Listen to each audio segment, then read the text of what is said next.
Olá, minha galera irada, tudo certinho com você? Vamos começar então o nosso aulão da CAF 2021, beleza? Não é 2021, é 2020/1, beleza?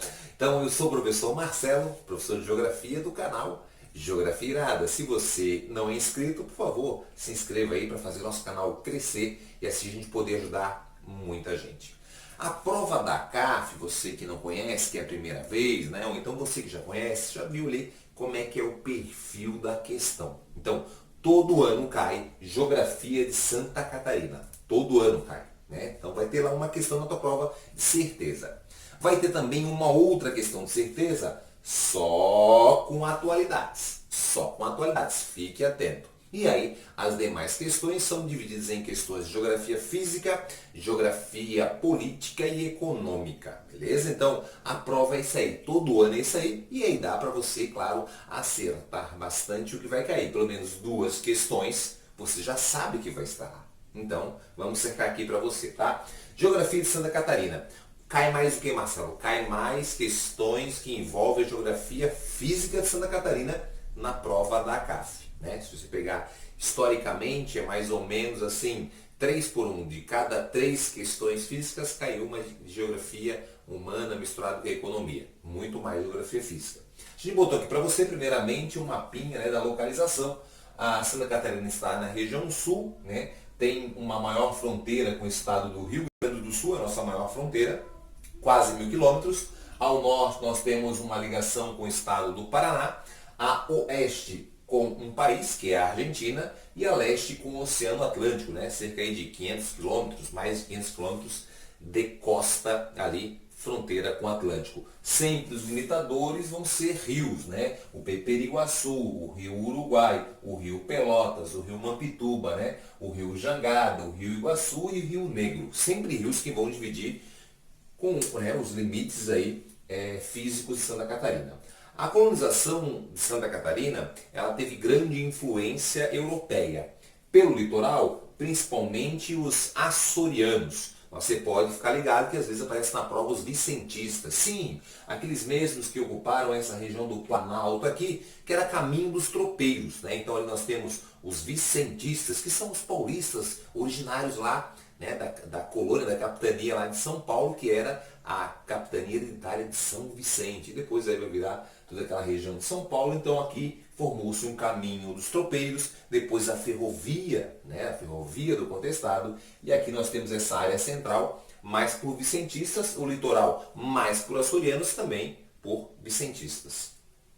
O extremo oeste é colonização europeia, principalmente alemã, mas são oriundos aqui, né, a galera que vem do Rio Grande do Sul, foram para o Rio Grande do Sul, depois migraram através das companhias de colonização para o oeste catarinense. E essa outra região aqui, grande área, que envolve as áreas de vale, forte colonização europeia, alemã e italiana principalmente. Então, aqui nós temos um resumão para você dessa colonização de Santa Catarina. Obviamente, temos outras especificidades. Se eu pegar aqui, por exemplo, o norte de Santa Catarina, né, nessa região do Planalto Norte, nós temos uma forte presença do leste europeu, ucranianos, por exemplo. Nós temos colônias japonesas, temos colônias árabes, nós temos ali uma mistura. Mas, a grosso modo, é isso aqui que eu falei, que você deve estar atento. Quando eu falo de economia e nas questões, sim, aparece isso aqui, né? Isso aqui já caiu bastante na prova da CAF. Nós temos aqui as mesorregiões, são 6, tá? Então a gente começa lá pelo oeste. Então o meio oeste e oeste tem um potencial ligado à agroindústria, né? Se você tem uma ideia, muitas ali que são destaque no Brasil surgiram ali. A Sociedade Anônima Concórdia, Sadia, a Perdigão, né, que se uniram e formaram juntas, né, agora fazem parte aí da BRF. Então, agroindústria. Na agricultura, aqui é a grande produção de grãos de Santa Catarina. E depois nós temos aqui o Planalto Serrano, Planalto, a região de Lages, ali como cidade principal. Ali a economia é muito baseada em papel, celulose, né, madeira. Então uma área ali que teve, né, grande processo de reflorestamento e grandes indústrias ligadas nesse setor. Na agropecuária, o destaque para o bovino de corte do estado é muito forte naquela região. Beleza? Aí nós temos o Nordeste catarinense. O Nordeste, Norte-Nordeste catarinense, se falar só Norte catarinense, é Também papel e celulose, erva mate, essa região aí de Rio Negrinho, Mafra. Puxando mais para o Nordeste, tem Joinville, que é a cidade que tem mais aí habitantes do estado. Nós temos ali metal mecânica, né? Plástico, com os tubos e conexões da vida. Daí nós temos também a questão que envolve ali de motores, né? Motores muito forte, a FEG, a Embraco, a Coba, então é muito forte. Também tem indústria automobilística nessa região, destaque para a BMW. Depois nós temos o Vale do Itajaí. O Vale do Itajaí, nós temos ali uma economia baseada no setor têxtil, né? Também é isso falar que tem metal mecânico, né? Também é verdadeiro, motores principalmente, tá? Então nós temos ali uma produção de motores. Grande Florianópolis, nós temos o centro administrativo, por ser a capital do estado, e turismo, né? É muito forte. Porém, essa área aqui, ó, nós vamos ver essas três regiões, ela é uma grande produtora de tecnologia, sim, software muito forte. Tanto é que recebe o apelido do Vale do Silício brasileiro. É muito forte a produção de tecnologia. E por último, o sul do estado, com carvão mineral, cerâmica, setor têxtil crescendo, beleza? Mas se falar de agricultura, como eu falei, dessa e dessa região, a gente pode destacar todas as regiões. O sul do estado é muito forte em fumo, né? Mel, arroz, beleza? Muito forte nessas culturas. A Grande Florianópolis, ali o mais forte é a questão de hortaliças, seria o mais forte, né? A região do Vale também muito forte em arroz e também lá para o Alto Vale, região do fumo também é forte. E o norte ali catarinense nós temos a banana, né? Nós temos a questão, uma região muito úmida, a região de Corupá, pegando para o norte, ele é uma grande produção de banana, dentre outros produtos. Também tem arroz, assim, uma grande variação.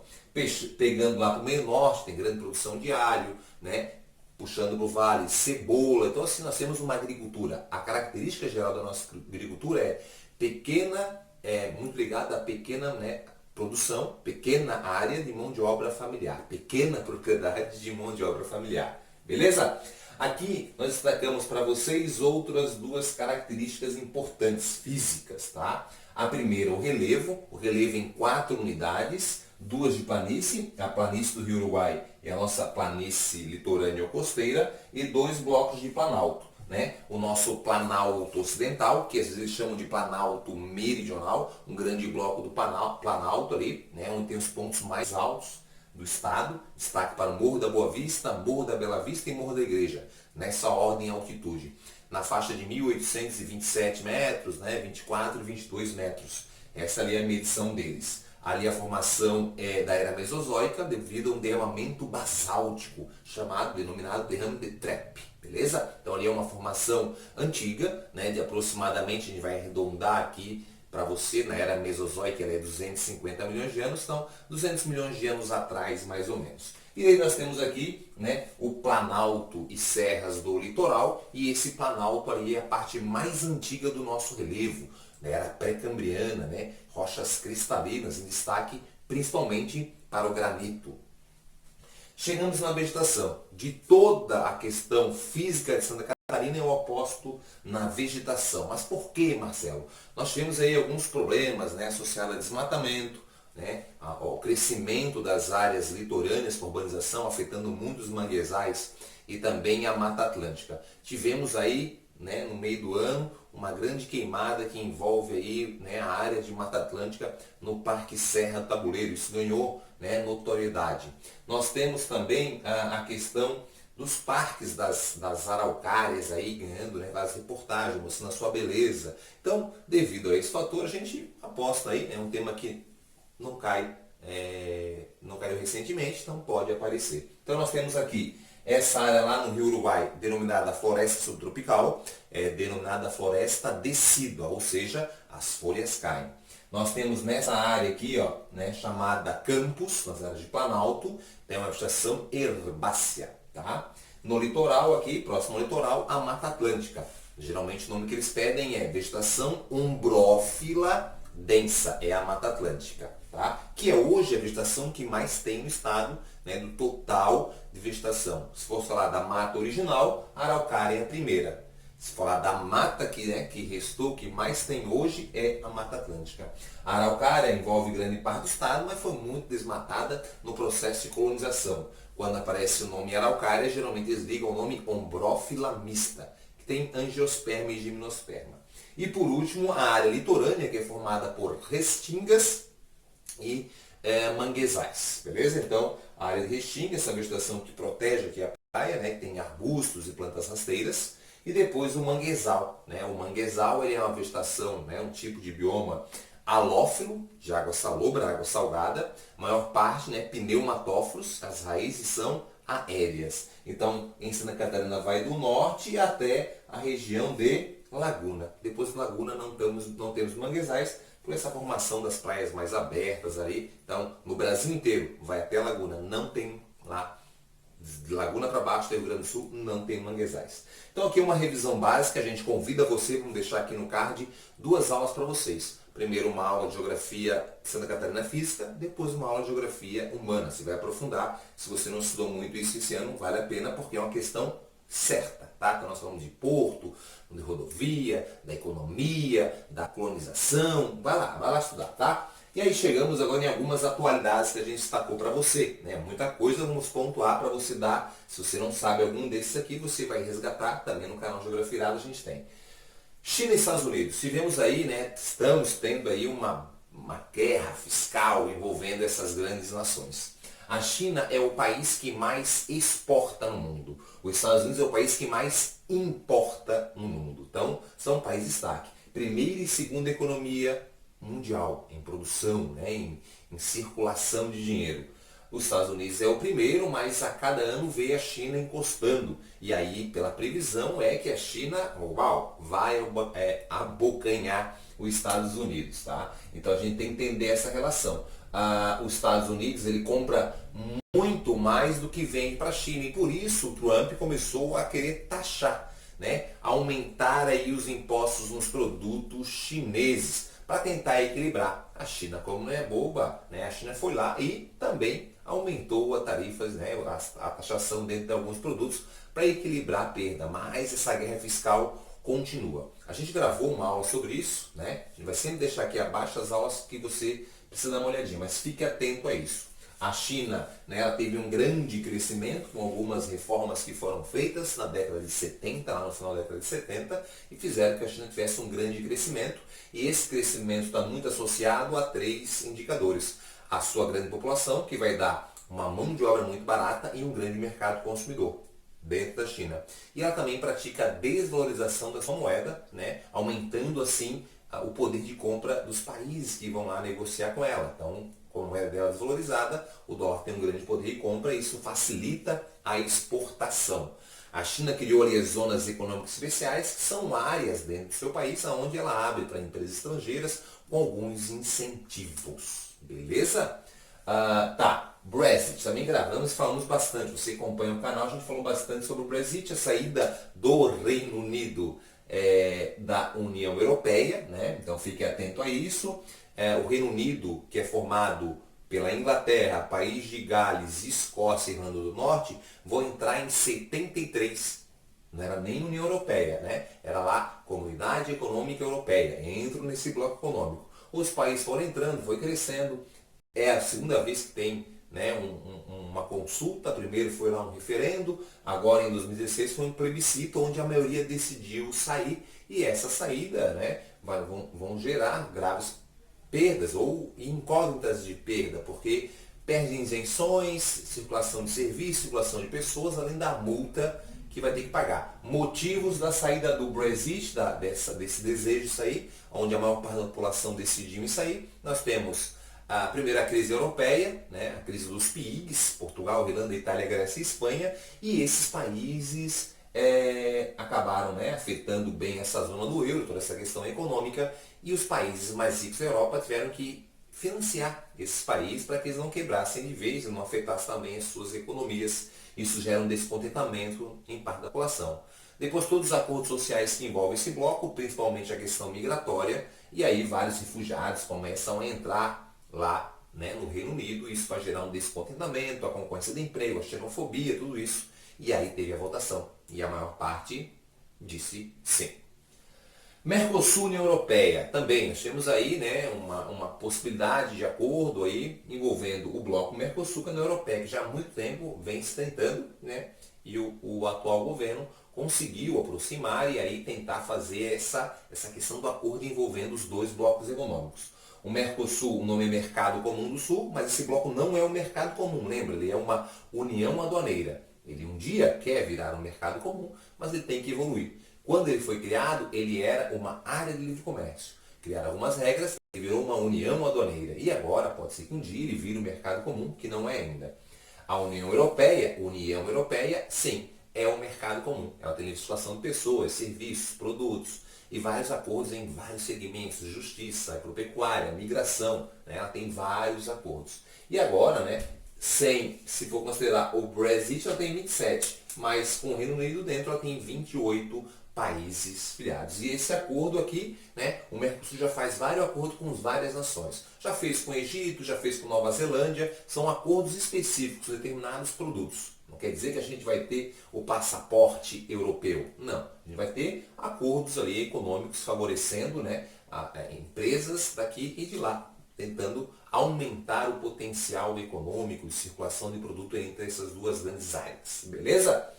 Agrotóxico, sim. Agrotóxico aí nós temos aí um aumento expressivo, né? Apontam que centenas de novos agrotóxicos foram liberados e aí contaminando. Por mais que a gente acredite que possa estar mais em biologia, né? Essa ação do agrotóxico é importante, né? Saber que tem toda uma questão que vai contaminar, além das plantas, o lençol freático, né? Vai contaminar o solo, vai contaminar o lençol freático, consequentemente a água. Então o Brasil aí, junto com outras nações também utilizam bastante, aqui na América do Sul, a Argentina, nós temos os Estados Unidos, né? Na Europa, várias nações usam bastante. A diferença é que as leis são mais rigorosas e são mais cumpridas nessas nações aí, e tem muitos agrotóxicos que lá são proibidos, que aqui foram liberados. Então, agrotóxico é utilizado em que tipo de agricultura? Com o pequeno agricultor? Não. O pequeno agricultor geralmente produz, claro que se usa, mas em menor quantidade, e ele investe mais no modelo chamado orgânico, hidropônica, o pequeno agricultor. O grande agricultor, né, o grande produtor, sim, que utiliza bastante agrotóxicos. Então, são grandes áreas com monocultura que vão desenvolver, né, esse tipo de prática. A Amazônia, então nós temos o aumento do desmatamento, as queimadas, né? A expansão da fronteira agrícola e aí toda a polêmica que resultou nesse ano. Na prova do Enem a gente indicou, a chave que iria cair a potencialidade na floresta. Já para as provas da CAF, não tem nada ligação com o governo, eles podem, né, bater sobre essas queimadas. Então o aumento da queimada além disso, tem que saber que essa região é uma das principais do Brasil na emissão de gases que contribuem para o efeito estufa. Polui e emite muito mais do que a área industrial de São Paulo, por exemplo. Então, as queimadas, o desmatamento. Então, né, dá uma cercadinha nisso aí para a prova. Também gerou muita polêmica da CDE, desses países, né, desse acordo que envolve os países desenvolvidos, essa união econômica ali que acaba acontecendo. O Brasil, por exemplo, ele, né, no começo do ano, lá, em algum acordo que envolvia com os Estados Unidos, são 36 países que fazem parte nessa cooperação, né, de desenvolvimento econômico. O Brasil aí, né, teve cogitado numa reunião envolvendo o nosso presidente com o presidente dos Estados Unidos, dizendo que iria apoiar. Só que isso não aconteceu. Então, entender um pouquinho todo esse contexto é importante também, entenda ali, porque na prova de atualidades da CAF, não é uma questão inteira da China. Cada uma das frases vai falar um negocinho desse. É assim que é a prova da CAF. Então a letra A, ela fala da China. Letra B, Brexit. A letra C, Mercosul. Entendeu? E aí ele vai ter, né, a correta. O ciclone Idai também foi algo, né, que ficou batendo aí, essa questão de atualidade física. Então nós temos, primeiro faz 15 anos do furacão Catarina, e o ciclone Idai, que é um ciclone que aconteceu lá na África, né, lá em Moçambique, nessa região aqui, e acabou afetando. Lembrar que esse ciclone, ele se forma com o aquecimento da água do oceano, vai gerar grande evaporação, formar assim uma grande tempestade. O ciclone tropical, o furacão e o tufão é a mesma formação, só tem nomenclatura diferente, né? Se acontecer aqui Se acontecer aqui, é tufão. E se acontecer aqui, é ciclone. Então foi isso. Ó, fica bem interessante. Nós temos um movimento circulatório. No hemisfério norte, né, por exemplo, o furacão, ele é anti-horário, ele é para a esquerda. E aqui no sul, ele é para a direita, o movimento ali do furacão Catarina. Isso é diferente do ciclone extratropical. O ciclone extratropical, ele é formado pelo choque das massas de ar e não pelo aquecimento oceânico, beleza? Desemprego. Então, no Brasil, nós estamos batendo recorde de desemprego. Fique atento, né? A questão do desemprego está associada, ele pode ter dois tipos de desemprego. Isso também é um fato atual. Então, o desemprego atual do Brasil, agora, como acontece em grandes partes do mundo, vai juntar os dois. Porque às vezes acontece uma questão, que é o tipo de desemprego estrutural, e tem o desemprego conjuntural. Hoje nós estamos vivendo um momento ligando os dois. Isso é interessante, pode estar na prova. O desemprego, quando é estrutural, por exemplo, nós estamos vivendo a quarta revolução industrial, o começo da quarta revolução industrial, a substituição, uma nova tecnologia, vários empregos vão deixar de existir.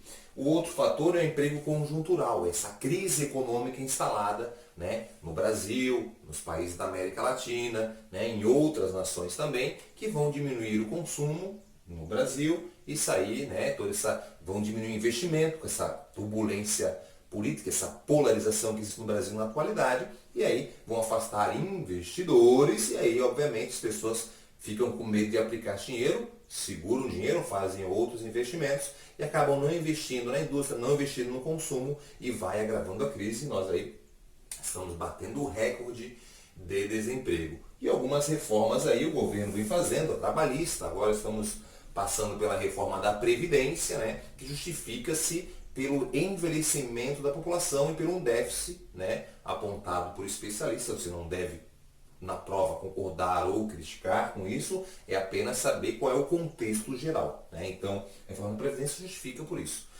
Eles alegam que tem um déficit e esse déficit é gerado isso, porque as pessoas estão vivendo cada vez mais, né, estão usufruindo muito, se aposentam muito cedo e isso acaba, né, gerando problemas para a economia.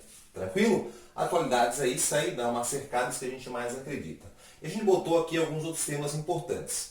Clima é uma questão que cai, clima geral. Às vezes eles botam um gráfico e você vai interpretar. Esse aqui é um climograma. As barrinhas é a quantidade de chuva. A linha é a temperatura média. Então você olhando o climograma, você tem que saber a característica e que clima que é. Ah, é difícil? Não é difícil. Tu é irado, vem comigo, olha aqui. Então aqui, esse clima é úmido ou é seco? Aí tu vai, opa, chove o ano inteiro. Úmido, muito bem.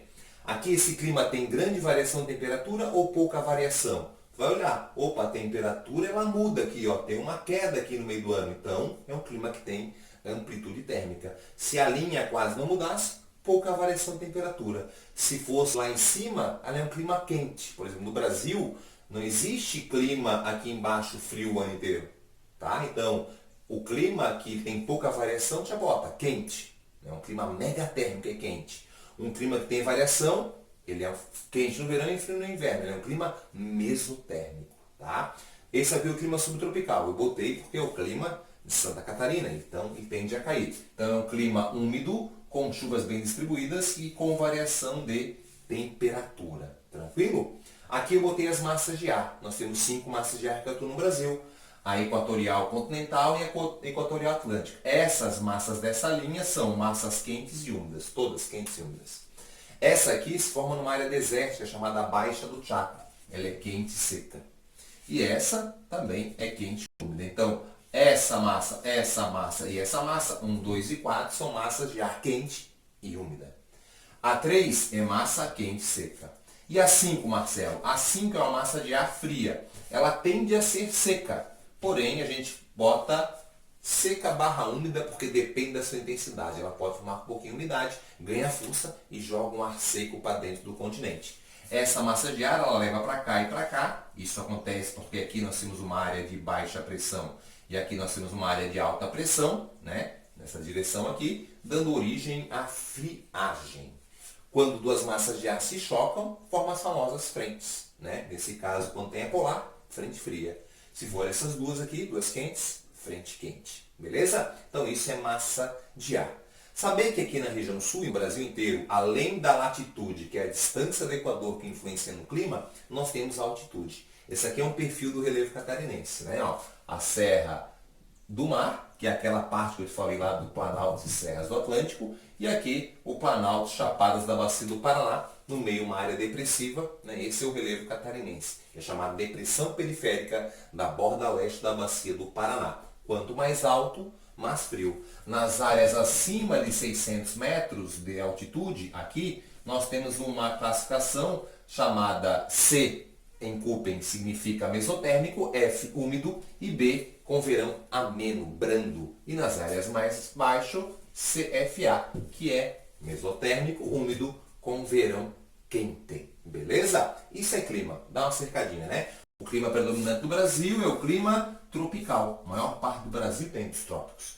Pode ser tropical semiúmido, tropical semiárido, equatorial, tropical litorâneo. Esses 4 são climas quentes, megatérmico.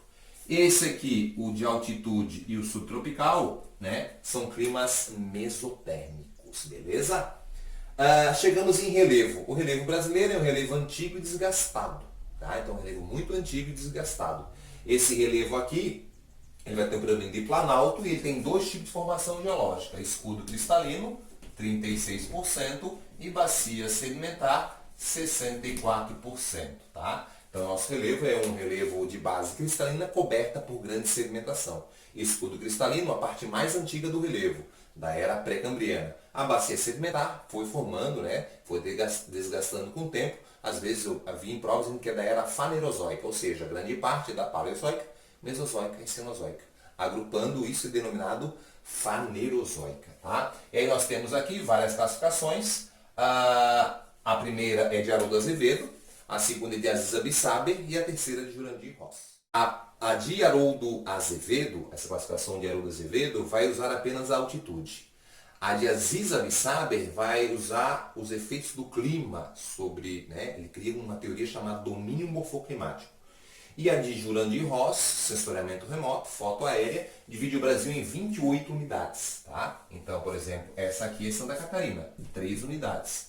Planalto Chapada da Bacia do Paraná, depressão periférica da borda leste da Bacia do Paraná, e a serras, né, planaltos e serras do Atlântico. Isso na nova classificação. Tá? Digo nova, década de 90, para você ter uma ideia de quanto ela é nova. Tá? Então, esse é o relevo. Beleza? Chegamos agora em petróleo e carvão, fontes de energia. O petróleo e o carvão são as fontes de energias mais utilizadas. Falam muito de petróleo, né, das novas descobertas, da privatização. Então entende, né? O petróleo, o Brasil sim é um país que tem muito petróleo. Nós temos uma grande produção, mais de 2,5 milhões de barris por dia. Só que nosso petróleo, nossa grande parte, nós exportamos, porque temos poucas refinarias, nosso petróleo é mais pesado e a gente acaba comprando o petróleo mais leve, mais fino, e isso afeta diretamente o preço do nosso combustível. As pessoas às vezes criticam e não entendem. Essa política é uma política errada, feita há muito tempo. Né? Nós devemos produzir, refinar e vender, né, aqui. Mas nosso petróleo a gente vende esse mais pesado e compra o mais leve. Dólar subiu e o preço do petróleo subiu, afeta o nosso mercado interno. Petróleo é formado na era mesozoica, tá? Na separação dos continentes, formou esse petróleo. E aí nós temos algum destaque no mundo aí na área de produção e de reserva. Bom, em reserva, destaque Venezuela, Arábia Saudita, né? A região aqui do Golfo, Kuwait, Iraque, Emirados Árabes Unidos tem muito petróleo. Em produção, nós temos Estados Unidos, a Arábia Saudita e Rússia, grandes produtores. Né? Exportadores, Rússia e Arábia Saudita. Porque os Estados Unidos, por mais que ele produza muito petróleo, ele não vende, porque ele tem um alto consumo. Tá? Esses países, alguns países, vão montar uma organização chamada OPEP, ou OPEC, que é a Organização dos Países Exportadores de Petróleo, que eles têm o objetivo de controlar. Vamos deixar aqui também no card para você um pouquinho, né, uma aula sobre petróleo para você revisar. Carvão mineral. Então, carvão mineral é a segunda fonte de energia, né, mais utilizada e a primeira que polui. A sua formação é na era paleozoica, bota aí 600 milhões de anos atrás. Tá? Então, nós temos essa grande formação e o carvão, nós temos tipos de carvão. Então, nós temos 1, 2, 3, 4. Esse primeiro tipo, mais próximo à superfície, ele é o turfa. Depois nós temos o lignito, por exemplo, a maior reserva do Brasil é de lignito, fica no Rio Grande do Sul, lá em Candiota, grande parte lá é lignito. Aí nós temos o hulha, que em Santa Catarina é o que mais tem hulha, ou chamado subbituminose. Ele é um carvão no sul do estado, grande produtor nacional, né, mas não é um carvão tão bom porque ele tem muita impureza. Ele é o hulha, tá? E o melhor carvão, né, é o antracito. Antracito, né, já é classificado como rocha metamórfica, bem profundo, muita pressão. Esses primeiros são classificados como rochas sedimentares. Beleza? Então esses ali são, né, os principais carvão que é utilizado em termoelétricas, em siderúrgicas, em fábrica de cimento. Tá? Então isso é o carvão mineral, que é a fonte que mais polui. E para fechar uma questão, além de complementar as atualidades, das revoluções industriais. 4 revoluções industriais. Então, a primeira revolução, né, século XVIII. A segunda, século XIX. A terceira, século XX, e aqui, século XXI. Primeira do carvão e do aço. Não é isso? Então, a primeira, onde? Inglaterra, o país que liderou essa revolução. Máquina a vapor. A segunda, quem que liderou? Os Estados Unidos. Revolução do petróleo. Motor a combustão. Depois o motor elétrico. A terceira, quem é que liderou? Japão. Né? Claro que quando vai liderando, os outros já vêm industrializados, já vêm no embalo. Que é a revolução tecnocientífica, a robótica. Beleza? E a quarta revolução, que está começando, alguns falam que não é bem uma revolução, que é a questão da Alemanha liderando, outros países já vêm atrás, China, todos os outros bem industrializados, que é a da automação, né? A questão biológica, humana, tecnologia, tudo interligado, utilizada na saúde, né? Em fábricas mais variadas de automóveis, totalmente automatizada. E a grande preocupação é que descarta, né, muitas funções, que pode aumentar essa questão, sendo um dos fatores desse desemprego, qual tipo? Muito bem, estrutural pelo mundo. Beleza? Então, essa aqui é a nossa primeira dica para você na CAF. E eu convido você para no dia 12, e aí, ao vivo, nós estaremos lá, né, às 8 horas, no nosso canal do YouTube, para ajudar você, tirando as dicas aí, dúvidas, mais uma conversa aí, né, no YouTube sobre a prova da CAF. Beleza?